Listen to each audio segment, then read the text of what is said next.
In this episode of the Brolletts Pod, we talk with ESPN and MLB Network analyst Xavier Scruggs. We talked with him about playing with the Cardinals and in Korea. We learned how he became one of MLB's top analysts and how he's on a mission today to help other athletes build their personal brand. Can't wait for you to listen to this episode of the Brolletts Pod.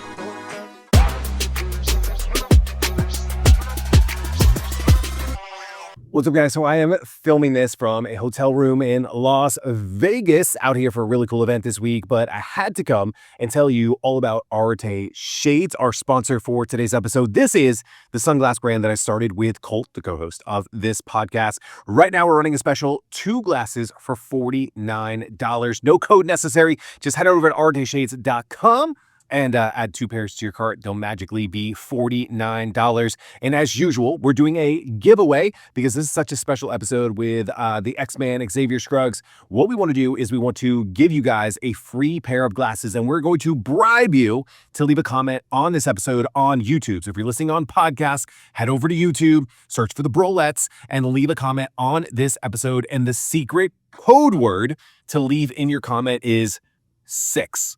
Could be SIX, could be the number 6. This is our 6th episode of the podcast, so the number 6 is this week's code word. Drop it in a comment below. Man, I hope you love this episode. This is one super fun one. Former MLB player, MLB analyst. This episode is so good. Hope you love it. Leave your biggest takeaway. Code word 6, areteshades.com. Let's roll into the episode. Xavier, man, thanks so much for being here and doing this today. Yeah, happy to be here. Thank you for having me. I'm excited to get into it with you guys. We were listening to Digging Deep podcast. Love those guys, Haas and Sua. And you shared this story of being in COVID and watching Korean baseball because it was the only thing that was on TV. And then all of a sudden you get a call from ESPN being like, hey, can you add some commentary, whatever the story is.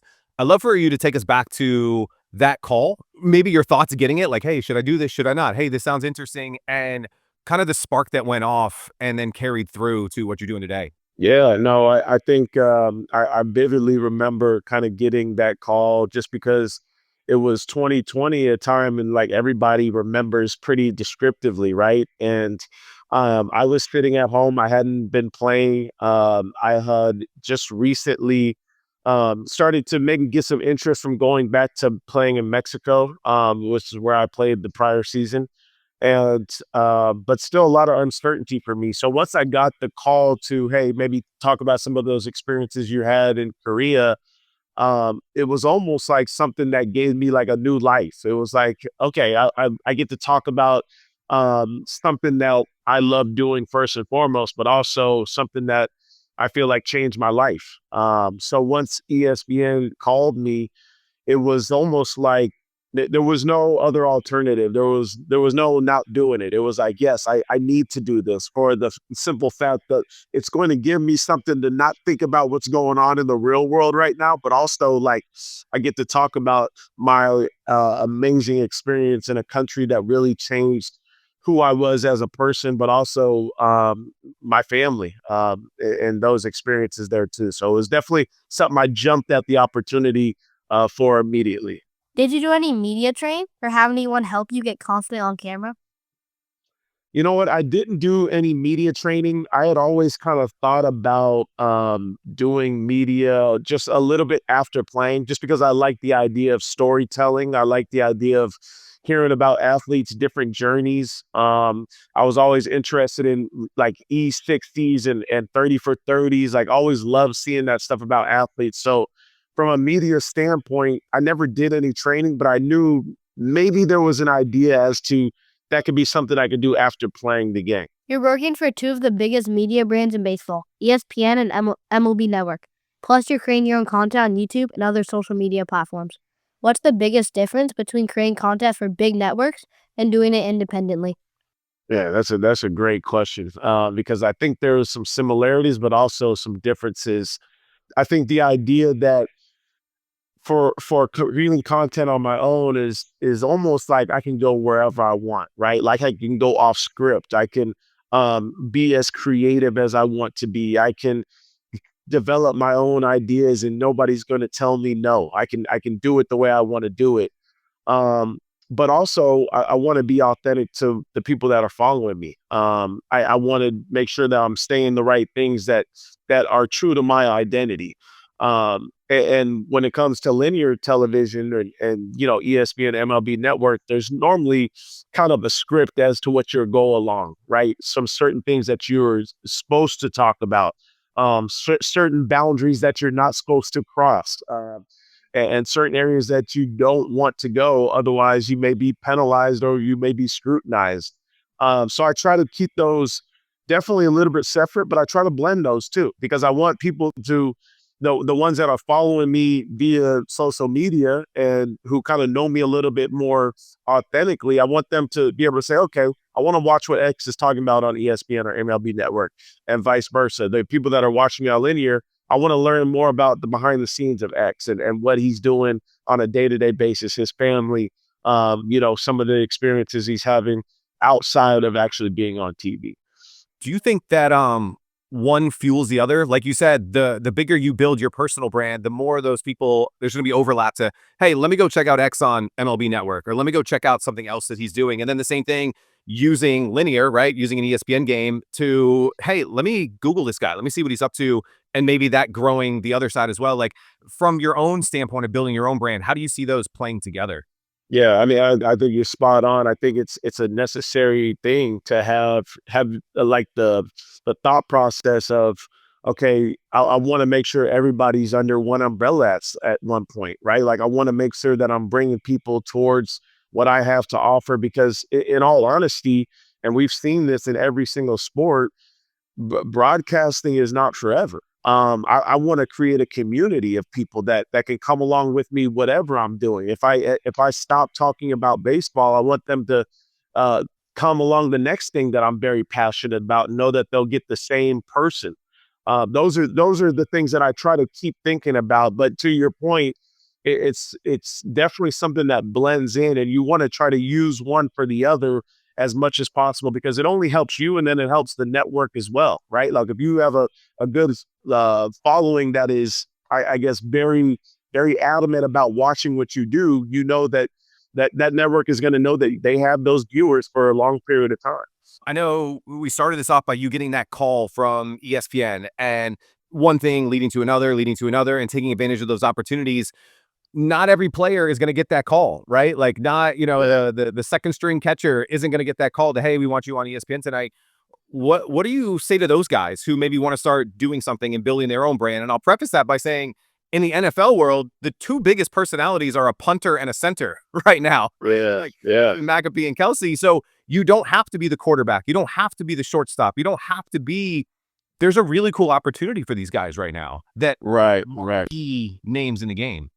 Absolutely. And I think, we've seen specifically, and what I'll say to that is those guys, even though they may not be the marquee names, they put the work in. And I think that's one of the things that sometimes people forget or they're reluctant to see is, okay, Kelsey had the podcast with the brothers before there was an ESPN opportunity, right? Like he had to put himself out there, and the same thing goes for anybody else. And I think that's the same thing for me. And I think that's what's cool about this industry in sports is that there's a lot of opportunity for that now. Like everybody has an opinion, everybody has a voice. And if you work hard enough at it, you might get an opportunity to be somebody's like platform face. And I think that's what's cool. But also, like if that's not your thing, there's so many other passions that you may not have discovered yet. And that's one thing I try to push on my own platform, is helping players, former players, current players understand that you can find different passions within what you're doing. And a lot of times we're so tunnel vision on just playing our sport, but our sport opens up so many other windows to so many things. And I think that's what I want people to understand. Yeah, so smart. What's the best piece of advice you've gotten from someone at ESPN or MLB Network about storytelling, media, or branding? Yeah, that's good. I would say one of the best pieces of advice I got was from was from Eduardo Perez, who does Sunday Night Baseball, and it's just this idea that you can almost never like study enough. You can almost never feel comfortable enough in where you're at, because there's always, just like your sport, there's always somebody aiming for that opportunity that you have right now. So don't feel ever like you've made it, right? Don't feel like you're comfortable to where nobody's going to be coming for your spot. So I guess to answer that question, that was one of the biggest pieces of advice, because it reminded me that just like baseball or just like any sports is like, you got to keep pushing. You got to keep setting new goals, keep setting new standards, keep trying to reinvent yourself. That way you're always somebody that people want. What do you think about the opportunity for younger guys like college kids, minor leaguers, or even MLB players trying to build a personal brand while playing? I think it's inevitable. Like you have to do it. And the reason why I say that is because nowadays it's so hard to stay. I don't know if relevant is the right word, but it's really hard to stay where people want you if you're not having already kind of building that community during your time playing. And there's a lot of different ways to do that. It's not just social media, but I think that the biggest thing is allowing people to see who you are, a little bit of that authenticity, a little bit of that vulnerability. It's a little more than just posting a picture of yourself in a jersey, right? And I think what that does is it helps people learn you more as a person. And the more that they can relate to you as a person, the more that they're going to want to follow that journey or follow that path. And I think that's why it's important to do so while you're in that jersey, because that's when you'll probably be most important to people, or most eye-catching, because you're actually doing something that a lot of people have never even dreamed of doing. Man, that great segue into like showing off personality, right? Like baseball players aren't always known for showing off personality, showing off flair. I think it's gotten so much better, right? You got guys like Jazz and you got guys like Acuna. You got a little more swag and flair in the game, but it's not quite like what you see from NBA players or from NFL players. What can MLB players do to raise their profile without standing so far apart that the team's kind of like, hey, let's reel it back in? Like, what are some ways to tell that story, to share that personality, to not just post the AP photo right in their jersey after the game? I think one of the biggest things that I tell guys, and I think it's so important for young athletes like yourself too, is like, show what you would want to see when you were coming up and when you were a young athlete, right? Like, what would you want to see from your favorite athlete? You would want to know what they eat. You would want to know where they're training, what they're doing for training. You would want to know every little detail about them. And like, of course, we can't give away everything, and we don't have a camera 24/7, but I think there's ways that we can give people more insight to that. I remember being like 12 years old. I remember that the Padres had just lost to the Yankees in the World Series in 1998. And all I could think about was, man, I wonder what Tony Gwynn is going to do this offseason to get better for the next year. Like, what are the things that he's going to go do and make himself better than he already is? And the same thing going for every single other guy that I love to watch. I remember thinking about Gary Sheffield. Still, what my favorite player to this day, him and Tony Gwynn, thinking about, man, I wish I could see what his training regimen is like and why he hits the ball so hard, and thinking about the details that guys can be able to show nowadays with all this social media stuff, all the outlets that we could write. I think that's to me is what's really cool. I think we get to see that, I think, a lot with younger players. So we just posted an episode yesterday with a college athlete, Bryson Webb. He's at Central Michigan. He posts that every day. It's that behind the scenes of come hit with a player. And he was just like, man, like, people want to know what it's like. High school players want to be like, oh, can I compete with him? My workout's just like him. And you see that in the major league level, I think, too. A lot of trainers are obviously showing it because they want to show off who they're training. But there's simple stuff, I believe, in that realm of, hey, let me just pop up a camera. Hey, come hit with me in the off season. Hey, come train with me in the off season. And I think there's a really cool opportunity there to bring people behind, because you're right. Like, what would you have done as a kid to see, as a 12-year-old, see Tony Gwynn's off-season hitting routine? You mimic that every day. You'd be like, I know Tony's routine. I'm gonna go do it, right?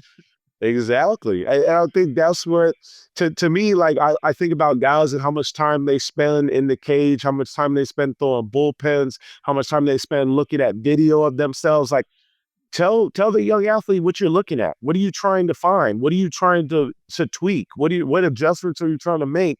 Those are things that I love to hear. And also something for me personally was I got the opportunity to play in Colombia a winter ball season, and I wrote about my experiences. I blogged it, and I remember thinking, how cool would it be if so many other guys talked about them going down in the Dominican, playing down there, and what it was like. Same thing for Venezuela, all these different countries. Like, I want to see that stuff too. You've really doubled down on your mission to help players build their personal brand this year. What's that mission, and what's the feedback been like? Yeah, first of all, the feedback has been great. It's interesting because athletes are so like egos are big, right? And a lot of times it's very subtle when somebody's going to give you feedback that gives you an understanding that okay, that really clicked with somebody. It may be like a DM, like, hey, that's something that I struggled with a long time ago, and I'm glad you mentioned it, or something like that. So it's the feedback has been great, and it's been great in different ways. Um, I think that why I doubled down on it was just because like I want to continue to go after what I'm passionate about. And I want to make sure that that's something that people understand is I'm passionate about athletes being able to do the right things when they transition out of playing. And I don't think it's talked about enough. I think that it's something that we mention, and there's programs to help athletes, but I really don't think there's enough. And it needs to be like ingrained in people, especially because a lot of people are athletes. It's not just professional athletes, it's just athletes in general. Like when people that have hit me up, like, man, after high school, like I really struggled because I didn't get to college and do what I wanted to do. So it actually affects more people than we realize. And I wanted to make sure that that's something that I could be a voice for as well. So cool. Your breakdowns are really good. I saw you doing Roki Sasaki today. Can you walk us through the prep process? Yeah, no, I just like I love like looking at the things that first of all, I love looking at things that I did wrong, right? Like so when I watch players like a Roki Sasaki, I used to pitch 1 year in college and I'm looking at like how's this guy throwing 102 just like easily, right? And I'm looking at like Freddie Freeman, I'm looking at these guys, Ronald Acuna Jr. we mentioned earlier, like I'm looking at what do they do that was so different than me? And what are the things that make them so much different than everybody else? What is the unique things that they do? Um, and try to figure out if there's something that I can see that somebody else doesn't see. So I really enjoyed that aspect of it. I really enjoyed the communication aspect because I feel like there's so many ways that guys try to break things down. I'm like, man, I feel like I didn't quite understand what you was talking about. Let me see if I can simplify it in a sense to where an 8-year-old would understand it, a 15-year-old would understand it, a 22-year-old, a 35-year-old, and so on. So I think I enjoy that communication aspect of it too, because everybody learns in different ways. And I think if I can hit on different ways that people are able to recollect things, then I think I've done my job. You do a lot of filming and recording from your house. What's your setup look like? That's good, man. The set I try to I guess I haven't posted the setup enough, but I try to do it to where like I have multiple areas in which I can work. So I have an office here that I'm using right now, with kind of a monitor in which I watch a lot of film off of, and I do a lot of studying, a lot of reading. That's one thing I love to do is reading about certain guys and reading in general. And with that setup comes there's a camera over here that's watching me, that's actually recording our conversation, just in case I need to pull a clip from something I said that I liked and have somebody kind of use that as an edit piece. I have a light here right behind us, right behind what would be this monitor. And then like a camera right in front of me too. So I try to use different angles and try to mix it up, but also use different rooms. So it kind of gives people a different look as to different things. A lot of good stuff there. I want to talk about where you see maybe player created content going. The last 2 seasons we've had like Mookie Betts, right? Doing On Base with Mookie. I think that's been a great show where he's created an environment for players to come in season and have these great conversations. Do you see more players jumping on that trend? Do you hear conversations from like MLB Network, ESPN, other like, hey, we need to jump on this? Or do you think they're independently just going to go out and be like, you know what? Maybe there's something here. I should jump on this. I think it's going to be a little bit of both. And honestly, I think the players, if they were, I don't know, if they were smart, they would try to continue to do it independently, right? Like, and maybe have as many opportunities to do sponsorships and partnerships with different people. But also there could be a network that says, hey, we're gonna pay you the big bucks for just solo you doing it for us. But I think it ultimately looks like what you guys have. You guys have an amazing setup. You're chilling at the crib. You guys have some lights and stuff in the back.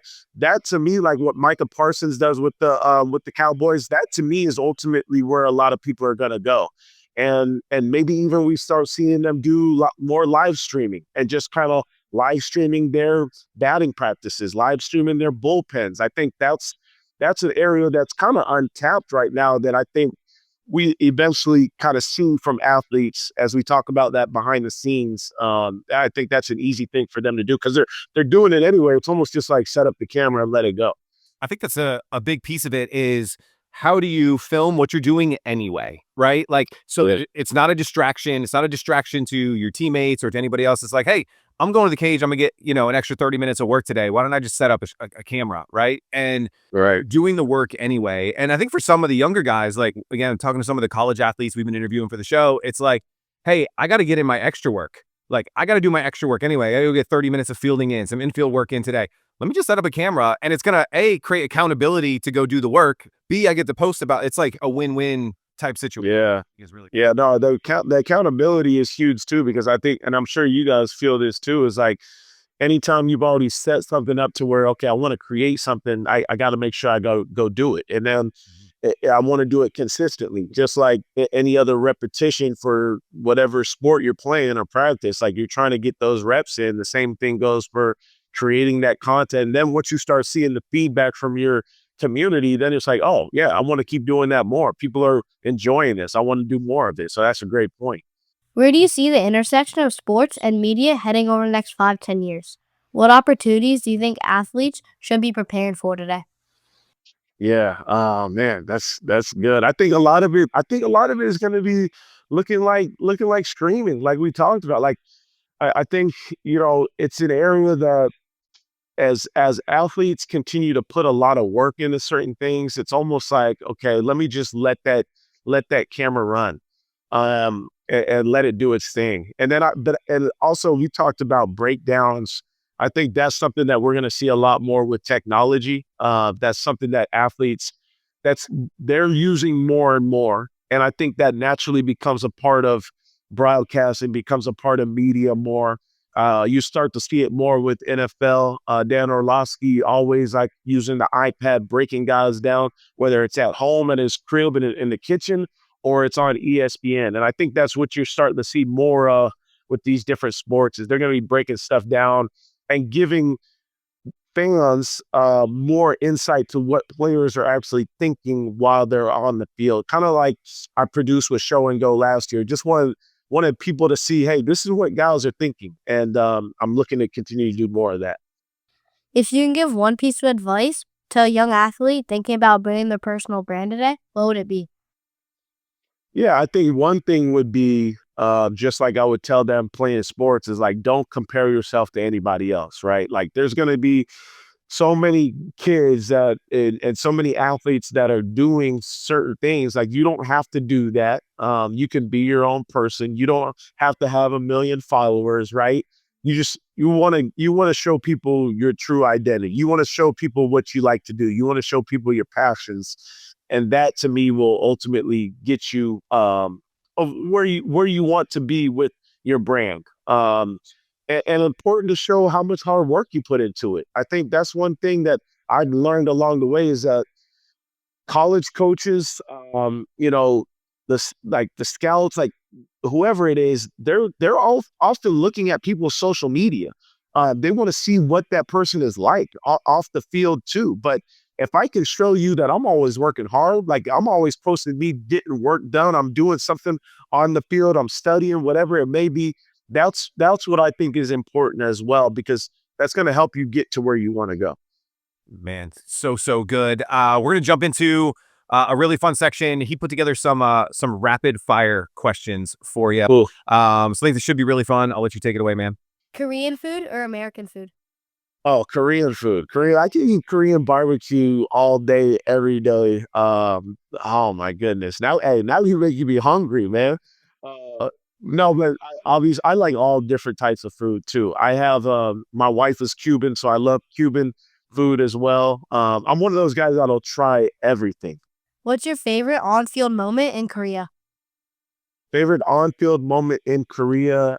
Yeah, that's a good question. I think my favorite on-field moment is I hit a walk-off home run, and it was just in the regular season, maybe like 40 games in, nothing extremely special, but there was a moment in which I knew I was coming up the next inning, and I think I was going to be stepped it. I think I was batting second, and we were down a run. And I knew I had an opportunity to either tie the game with one swing, or if somebody was on base, I could walk it off. But I remember the top of the inning, and we were at home. It was the top of the ninth. I remember thinking, okay, I see the guy warming up who I'm going to face. I'm sitting at first base. I see the guy warming up who I'm going to face. I was like visually telling myself what I was going to do. And I was struggling during that time. I think I was like 0 for my last 8. But I was telling myself, okay, he's going to throw a cutter. It's going to be middle of the way. I just got to stay down on it. Don't try to get too big. Think about right field. And I killed you not, the next half inning when I came up, all of the thoughts that I had, like it was almost like I didn't even swing the bat. It just did it itself. It was one of those times in which you saw what you were going to do, and it just physically everything just worked out that way. And it's something that I'll vividly always remember. And it was my first walk off in Korea, and it was kind of like a statement for me. It was like, yo, I've arrived, and I know I can hit Korean baseball. I know I can do my thing here. So it was a big moment for me personally. Man, great moment. Love that. Who's your favorite Cardinals teammate you've ever played with? Favorite Cardinals teammate? Yeah, I played with Yachty. Like, yeah, this is tough because there's a lot of guys. I was saying, like, I was roommates with Randall Grichuk, and that coming up in the minor league. So being able to be roommates in the minor leagues and then teammates and still friends to this day, probably my closest friend there too, and Colton Wong too. Who's an MLB player you wish would start a podcast? I was thinking about this the other day. Bo Bichette is somebody that like really quiet, but at the same time, I feel like he's got a lot to say. Like he's got some stuff off his chest that I think could be really valuable for people to learn. But he's very intellectual, but he's very quiet. So I would like to get inside his brain a little bit. I think he's a cool dude. Good answer. What's your favorite piece of memorabilia you have? Yeah, my favorite sports memorabilia is an Ichiro signed ball. I play with Ichiro, who will probably be, I think he's going to be unanimous in the Hall of Fame this year. And I just remember, like, it was the first time I really played with a legend. I played with Yachty, played with Wayno, but I felt like I was like literally playing with a legend during my time with the Marlins in 2006. So got the Ichiro signed ball. Who's a dream guest for your own podcast? Dream guest for my own podcast, man. Dream guest, man. This is a good rapid fire. Shoot. Freddie Freeman. Freddie Freeman is, like I mentioned him earlier. Like I would like to get Freddie Freeman. I've talked to him multiple times. He's like one of the nicest dudes in the world, but I think we could go so much further than just baseball. Like we could go deep into hitting, but go further even with family dynamics and all that stuff. So Freddie Freeman is the one I would say. I love that. Great job with rapid fire. Let's end this with We're recording this about 30 days out from, pitchers and catchers, spring training starting. What are you most excited for this season, both on the field, but then also from what you do professionally? Yeah, I think what I'm most excited about on the field would be seeing if the Dodgers can go back to back. I mean, they're literally trying to do whatever they can in this 10-year window that they have Shohei Ohtani to add every single player they can. So I'm wondering, it's really hard to go back to back, right? So I'm wondering if this is a dynasty that we're seeing moving forward. I don't care to like the Dodgers. I'm wondering if this is like our version of a real dynasty coming. And I think for me personally, I think just continuing to grow as a broadcaster, and continuing to cultivate a community like you guys, like just people that'll hit me up on social media, like, yo, let's chop it up. I love this. And this is what I'm here for. Like, I just want to continue to build that community, grow as a person, and just get better in every aspect of my life. I love that. Well, we're looking forward to it. Looking forward to seeing the Dodgers repeat, and if the Rays can rebound just a little bit. Yeah, please, Rays. Appreciate you doing this, man. We'll link out to all the socials underneath. Anywhere else you want us to point people to learn more about you and what you're up to? Yeah, no, just hit me up on my socials, Xavier Scruggs. And then I love chopping it up with people in the socials, DMs, like comment, whatever it may be. Love showing love. So I appreciate you guys for having me. Definitely. Thanks for being here, man. Have a good one. Yep, thank you. Take it easy, guys.